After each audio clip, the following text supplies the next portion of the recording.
प्रधानमंत्री नरेंद्र मोदी ने आज काशी में सीएम योगी आदित्यनाथ की जमकर तारीफ की। कहा, योगी राज में कोरोना की दूसरी लहर को जबरदस्त टक्कर मिली है, बदल रही है उत्तर प्रदेश की तस्वीर। कोरोना से निपटने में उत्तर प्रदेश के प्रयास उल्लेखनीय है। आज यूपी में कानून का राज है, माफिया राज और आतंकवाद जो कभी बेकाबू हो रहे थे, उन पर अब कानून का शिकंजा है। उत्तर प्रदेश में अगले साल की शुरुआत में विधानसभा के चुनाव होने हैं और बीजेपी एक बार फिर योगी आदित्यनाथ के हिंदुत्ववादी चेहरे को लेकर जनता के बीच जाएगी। ऐसे में पीएम मोदी ने आज हिंदुत्व और विकास के एजेंडे पर मोहर लगा दी। पंजाब में सिद्धू को जल्द मिल सकती है अध्यक्ष पद की कमान। कांग्रेस आला कमान जल्द कर सकता है इस फैसले का ऐलान। तस्वीरें पंजाब के लुधियाना की हैं, जहां सिद्धू के समर्थन में पोस्टर लगाए गए हैं। लिखा है, बब्बर शेर एक ही होता है। सारे पंजाब की हुंकार सिद्धू इस बार। इसी सियासी गहमा गहमी के बीच खबर है कि पंजाब का झगड़ा खत्म करने के लिए पार्टी सिद्धू को अध्यक्ष पद की कमान सौंपने का मन बना चुकी है। इसके साथ ही जातीय समीकरण को साधने के लिए कांग्रेस सिद्धू के साथ 2 कार्यकारी अध्यक्ष भी बनाने पर विचार कर रही है। मुख्यमंत्री कैप्टन अमरिंदर सिंह नहीं चाहते कि पंजाब में सिद्धू को पार्टी की कमान मिले। ऐसे में कैप्टन अमरिंदर सिंह के नाराजगी की भी चर्चा है। रामलला के भक्तों के लिए बड़ी खुशखबरी। साल 2023 से राम मंदिर में कर सकेंगे रामलला के दर्शन। अयोध्या के राम मंदिर में 2023 में भक्तों को दर्शन की इजाजत मिल जाएगी। इसकी जानकारी श्री राम जन्मभूमि तीर्थ क्षेत्र ट्रस्ट के महासचिव चंपत राय ने दी है कि मंदिर का निर्माण कार्य हम 2023 तक दर्शनार्थियों के दर्शन शुरू कर देंगे, लेकिन 2025 खत्म होते होते संपूर्ण 70 एकड़ परिसर परिपूर्ण ढंग से विकसित हो जाएगा। चंपत राय की माने तो 2023 तक श्रद्धालुओं के लिए मंदिर के कपाट खुल जाएंगे और मंदिर में दर्शन पूजन की प्रक्रिया शुरू हो जाएगी। साथ ही साल 2025 तक पूरे मंदिर का निर्माण कार्य भी पूरा कर लिया जाएगा। 2023 में मंदिर के कपाट खुल जाएंगे और अगले ही साल यानी 2024 में देश में लोकसभा के चुनाव होंगे। पश्चिमी यूपी के दौरे पर गए ओवैसी के कार्यक्रम में उमड़ा समर्थकों का सैलाब। भीड़ की वजह से होटल में नहीं मिला कमरा। ये तस्वीरें यूपी के मुरादाबाद की हैं, जहां ओवैसी का काफिला पहुंचा तो सड़क पर समर्थकों का हुजूम उमड़ पड़ा। लोगों ने ओवैसी के काफिले पर फूलों की बारिश की और जमकर नारेबाजी हुई। इसी भीड़ की वजह से ओवैसी को मुरादाबाद में 5 स्टार होटल में कमरा नहीं मिला। ओवैसी जब होटल में पहुंचे तो लॉबी में इंतजार करते रहे, लेकिन भीड़ इतनी हो गई कि होटल के मैनेजर ने कमरा खोलने से इनकार कर दिया। बताया जा रहा है कि ये होटल बीजेपी के नेता का है। यूपी में अगले साल विधानसभा चुनाव है और ओवैसी इसी को लेकर पश्चिमी यूपी में पार्टी के ऑफिस का उद्घाटन करने गए थे। पश्चिमी उत्तर प्रदेश में AIMIM प्रमुख असदुद्दीन ओवैसी ने शुरू किया अपनी पार्टी का चुनाव प्रचार, लेकिन संभल में एक मजार पर चादर चढ़ाकर अपने सहयोगी दल राजभर की पार्टी के समर्थकों को किया नाराज। यूपी के गाजियाबाद आज जैसे ही ओवैसी पहुंचे, देखिए कैसे फूल बरसाकर स्वागत हुआ। ओवैसी का काफिला यहां से आगे बढ़ा और पहुंचा यूपी के संभल। ओवैसी ने संभल में दारुल अल्लाह शाह की मजार पर चादर चढ़ाई, लेकिन ओवैसी का ये काम यूपी में उनके साथी राजभर की पार्टी सुहेलदेव के समर्थकों को पसंद नहीं आ रहा है। दरअसल दारुल अल्लाह शाह उसी मसूद गाजी के साथी थे जिनके साथ राजा सुहेलदेव ने लड़ाई लड़ी थी। इससे पहले ओवैसी ने मसूद गाजी की मजार पर चादर चढ़ाई थी, जिसके खिलाफ विरोध प्रदर्शन भी हुआ था।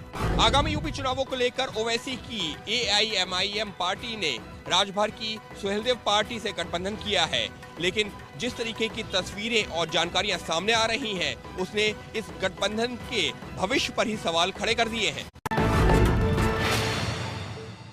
शिवराज सरकार ने सोशल मीडिया पर कसा शिकंजा। नोडल अधिकारी को नोटिस देने के साथ ही कार्रवाई करने का जिम्मा सौंपा। एमपी में शिवराज सरकार ने सोशल मीडिया पर आपत्तिजनक कंटेंट पोस्ट करने वालों पर लगाम लगाने की तैयारी अब पूरी कर ली है। मध्य प्रदेश सरकार ट्विटर, फेसबुक और इंस्टाग्राम को आपत्तिजनक कंटेंट को लेकर नोटिस देगी। इसके अलावा सोशल मीडिया पर आपत्तिजनक पोस्ट और भड़काऊ कंटेंट अपलोड करने वालों पर भी सख्त कार्रवाई की जाएगी। सरकार ने गृह सचिव को नोडल अधिकारी नियुक्त करने का आदेश जारी कर दिया है। यह अधिकारी नोटिस देगा, साथ ही कार्रवाई करने का अधिकार भी इसके पास होगा। सोशल मीडिया पर सख्ती, फैसले के बाद एमपी में शुरू हुआ सियासी घमासान। शिवराज सरकार के सोशल मीडिया पर सख्ती वाले फैसले से कांग्रेस नाराज है।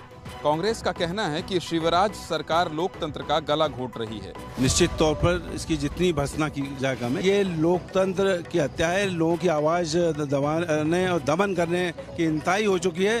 कांग्रेस पार्टी इस पूरे मामले को सड़क से सदन तक उठाएगी। कांग्रेस के आरोपों पर बीजेपी पलटवार कर रही है। बीजेपी का कहना है कि कांग्रेस समाज में बंटवारे की राजनीति करती है और इसी वजह से कांग्रेस को इस कानून से ऐतराज है।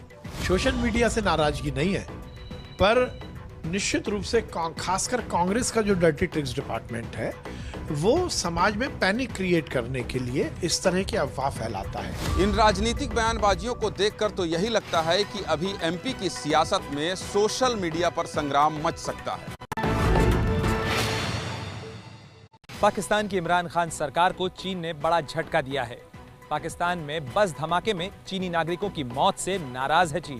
पाकिस्तान के खैबर पख्तूनख्वा इलाके में चीनी नागरिकों की मौत के बाद पाकिस्तान और चीन के रिश्तों में खटास आ गई है। चीन ने पाकिस्तान के साथ होने वाली CPEC यानी चाइना पाकिस्तान इकोनॉमिक कॉरिडोर की अहम बैठक को रद्द कर दिया है। बैठक 16 जुलाई को होने वाली थी। चीन की तरफ से CPEC की बैठक रद्द करने को लेकर कारणों का कोई खुलासा नहीं किया गया है, लेकिन जानकार मान रहे हैं कि बस धमाके के बाद चीन और पाकिस्तान के रिश्तों में आए तनाव का ये असर है। चुनाव बाद हिंसा पर घिरी ममता सरकार। मानवाधिकार आयोग ने कोर्ट में अपनी रिपोर्ट में कहा कि बंगाल में शासन का कानून नहीं बल्कि शासक का कानून है। CBI की जांच हो।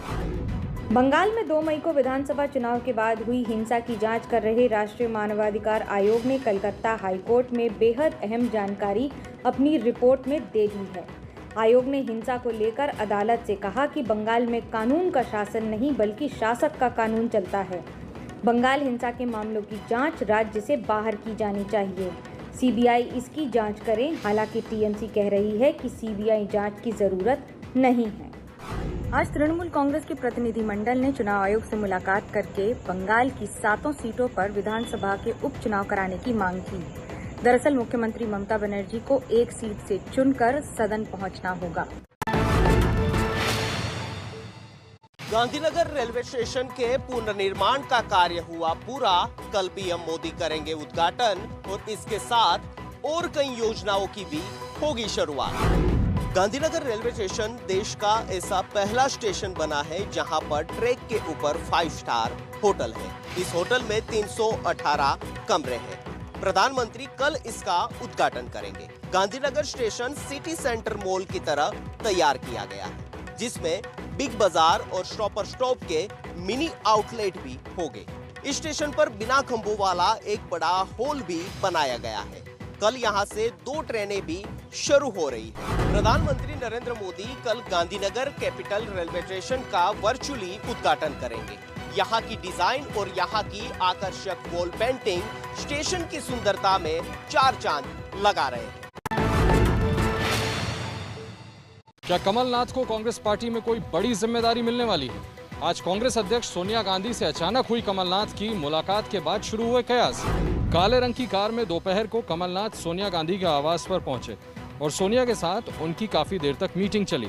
इस दौरान प्रियंका गांधी भी मौजूद रहीं। इस हलचल के बाद कयास शुरू हो गए हैं कि कमलनाथ को पार्टी में कार्यकारी अध्यक्ष बनाया जा सकता है। हालांकि मीटिंग के बाद कमलनाथ के चेहरे पर मुस्कान तो थी, लेकिन वो मीडिया के सवालों से बचते रहे। उधर भोपाल में कमलनाथ को बड़ी जिम्मेदारी देने की मांग उठने लगी है। पंजाब, राजस्थान और दूसरे राज्य, इनके जो मसले हैं इनको सुलझाने में एक भूमिका पहले से अदा कर रहे हैं कमलनाथ जी।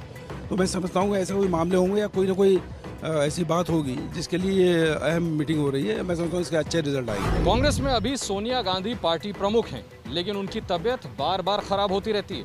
ऐसे में सवाल उठता है कि क्या कमलनाथ बनेंगे पार्टी के कार्यकारी अध्यक्ष? महाराष्ट्र में महाअघाड़ी सरकार का झगड़ा बढ़ा। अब कांग्रेस प्रदेश अध्यक्ष नाना पटोले ने शरद पवार को बता दिया रिमोट कंट्रोल। महाराष्ट्र में कांग्रेस के नाना पटोले के एक बयान ने महाअघाड़ी सरकार की तकरार बढ़ा दी है। सुनिए अपने साथी दल के प्रमुख शरद पवार को क्या कहा। वो रिमोट कंट्रोल है शरद पवार साहब, उसमें क्या दुमत है। दरअसल इससे पहले भी नाना पटोले जमकर बयानबाजी कर रहे थे, जिस पर शरद पवार ने नाराजगी जताई थी। लेकिन अब नाना पटोले ने पवार पर सीधा हमला किया है। महाराष्ट्र की उद्धव ठाकरे सरकार में शिवसेना के साथ कांग्रेस और एनसीपी शामिल हैं, लेकिन इस तरह की बयानबाजी से ये कयास लग रहे हैं कि ये गठबंधन वाली सरकार कितने दिन चलेगी। राजद्रोह कानून पर सुप्रीम कोर्ट का सवाल पूछा। जो धारा अंग्रेजों ने स्वतंत्रता सेनानियों के खिलाफ लगाई, उसे अब भी बनाए रखने की क्या जरूरत। सुप्रीम कोर्ट ने आज राजद्रोह कानून के दुरुपयोग पर चिंता जताई। चीफ जस्टिस एनवी रमना ने एक मामले की सुनवाई के दौरान कहा कि इस कानून का उपयोग अंग्रेजों ने महात्मा गांधी और बाल गंगाधर तिलक जैसे नेताओं के खिलाफ किया था।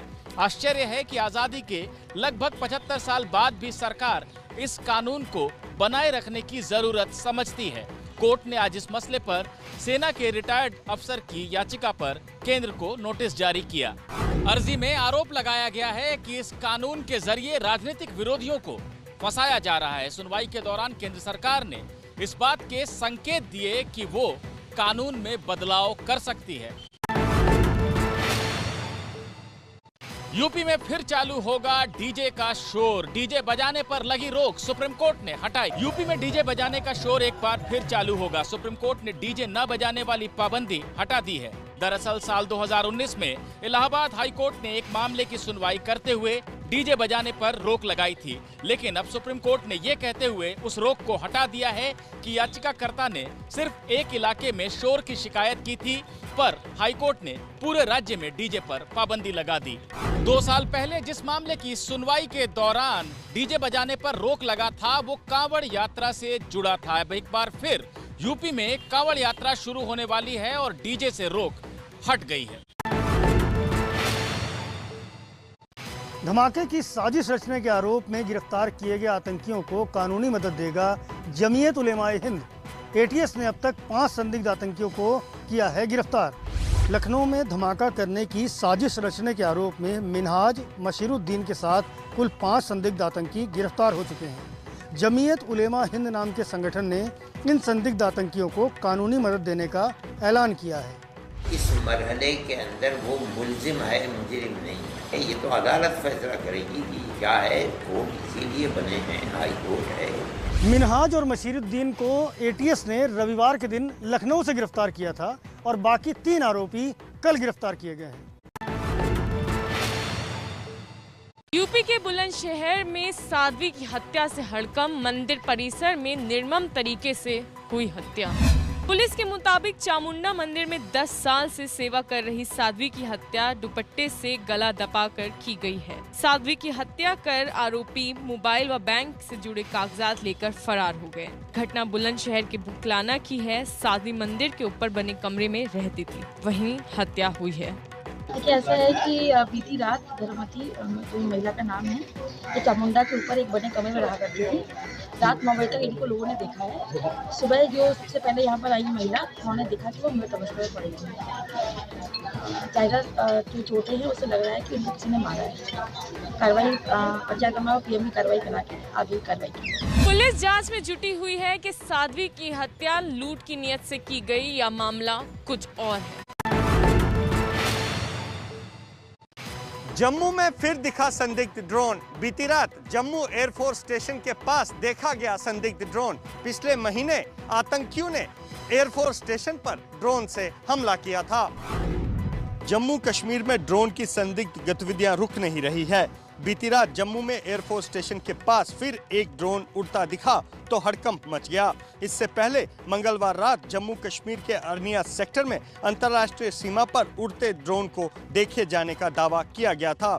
जम्मू में ड्रोन आतंकी हमले के बाद सुरक्षा बल मुस्तैद हैं। सुरक्षा को देखते हुए श्रीनगर, कुपवाड़ा, रजौरी और बारामूला में ड्रोन को बैन भी किया जा चुका है, लेकिन संदिग्ध ड्रोन का बार बार दिखना जारी है। 26 जून की रात जम्मू के एयरफोर्स स्टेशन पर ड्रोन से आतंकी हमला किया गया था, जिसमें आतंकियों ने ड्रोन से विस्फोटक गिराकर धमाका कराया था। ये देश में ड्रोन से पहला आतंकी हमला था। पटना नगर निगम की गलती से 4 साल की बच्ची डूबी। लापरवाही को लेकर स्थानीय लोगों में गुस्सा। 4 साल की रोशनी खेलते खेलते नगर निगम के इस खुले मेन होल में गिर गई। घटना पटना के वार्ड नंबर 64 की है। जब तक बच्ची को निकाला जाता उसकी जान चली गई। घटना को लेकर स्थानीय लोगों में नगर निगम के खिलाफ आक्रोश है। स्थानीय लोगों का कहना है कि कई बार प्रशासन को इसकी जानकारी दी गई, लेकिन मौत के इस मेन होल को ढका नहीं गया। पटना का हाल ये तब है जबकि 4 साल पहले पटना सिटी के माल सलामी में एक बच्चे की मौत हो गई थी, जबकि 2018 में पुनाईचक में दीपक नाम का लड़का इस नाले में गिर गया था। मध्य प्रदेश के रीवा में लोकायुक्त का सरकारी अधिकारी के 4 ठिकानों पर छापा। 1 किलो की सोने की ईंट सहित 4 करोड़ की संपत्ति का पता चला। लोकायुक्त की टीम की छापेमारी लैंड सर्वे अधिकारी मुनेंद्र कुमार दुबे के ठिकानों पर हो रही है। कुल 4 जगहों पर यह छापेमारी हुई। अब तक की जानकारी के मुताबिक 4 करोड़ रुपए से ज्यादा की संपत्ति का पता चला है, जो कि आय से अधिक संपत्ति का मामला बनता है।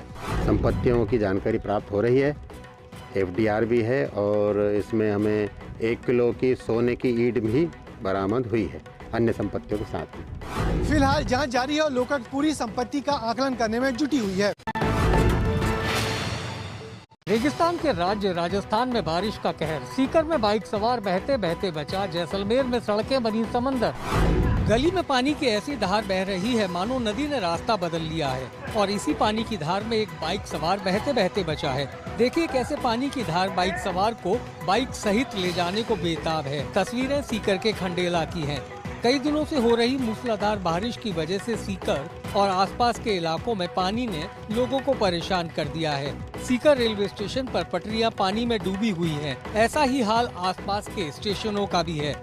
जैसलमेर में भी बारिश ने बुरा हाल कर दिया है। कई जगह पानी भर गया है, कहीं कहीं पेड़ भी गिरे हैं। राजस्थान के कई जिलों में मानसून के बादल बरस रहे हैं। अभी अगले कुछ दिनों तक ऐसी ही स्थिति रहने का अनुमान है। इंग्लैंड में टीम इंडिया पर हुआ कोरोना का अटैक। विकेटकीपर बल्लेबाज ऋषभ पंत कोरोना से संक्रमित हुए। इंग्लैंड दौरे पर गई टीम इंडिया पर कोरोना का खतरा मंडराने लगा है। विकेटकीपर बल्लेबाज ऋषभ पंत कोरोना पॉजिटिव हो गए हैं। हालांकि पंत को हल्के लक्षण है और उन्हें आइसोलेशन में रखा गया है। ऋषभ पंत का दूसरा टेस्ट 18 जुलाई को होगा, लेकिन वो लंदन में ही रहेंगे और टीम इंडिया के साथ डरहम नहीं जाएंगे। डरहम में 20 जुलाई से टीम इंडिया को प्रैक्टिस मैच खेलना है। गौरतलब है ऋषभ पंत पिछले दिनों यूरो कप में इंग्लैंड और जर्मनी का मैच देखने के लिए दर्शकों से खचाखच भरे वेम्बली स्टेडियम में गए थे। बिना मास्क वाली उनकी तस्वीरें भी सामने आई थी। 23 जून से वर्ल्ड टेस्ट चैंपियनशिप खत्म होने के बाद टीम इंडिया 20 दिन की छुट्टी पर गई थी। ये छुट्टियां ऋषभ पंत को काफी महंगी पड़ी।